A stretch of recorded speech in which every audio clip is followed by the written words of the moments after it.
Changement de paradigme classique. Aujourd'hui, vous constaterez que l'on parle souvent de gouvernance, alors qu'il y a 30 ans, on ne parlait de gouvernance que dans un contexte banquier ou financier. Mais aujourd'hui, on parle de gouvernance dans le contexte politique. On en parle volontiers. Par exemple, l'ambassadrice des États-Unis à l'ONU vient d'enjoindre les partis de prendre des dispositions pour une meilleure gouvernance du pays. Voilà. C'est très intéressant comme changement de paradigme parce que qu'est-ce que cela veut dire? Cela veut dire qu'il y a 30 ans, il y a 40 ans, il existait encore des nations dans le sens classique et dans le sens classique et dans le sens de Woodrow Wilson. Woodrow Wilson, président américain, était le champion des nations, c'est-à-dire de communautés politiques qui ont l'autodétermination, qui choisissent leur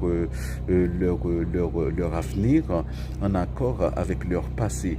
Eh bien, fini tout ça parce que aujourd'hui, eh bien, il n'existe pas de nation, mais seulement des clients. Nous sommes des clients, nous sommes des consommateurs. Quel que soit le pays où nous nous trouvons, nous sommes des clients potentiels. Voilà. Donc, c'est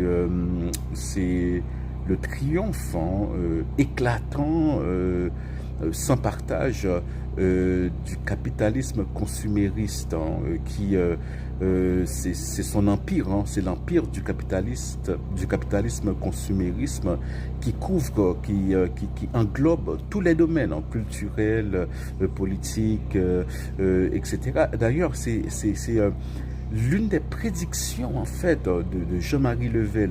Jean-Marie Level était un superbe politologue français qui avait écrit un livre qui s'appelle Ni Marx ni Jésus et dans lequel il avait dit que c'était le capitalisme qui allait être l'idéologie dominante du 21e siècle. Eh bien, Revel a dépassé Revel.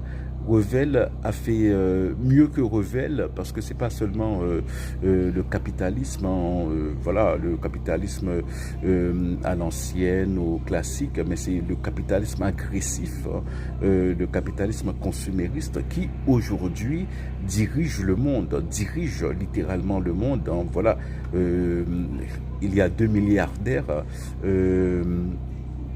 à la tête de la première puissance du monde. Voilà. Ça c'est concret.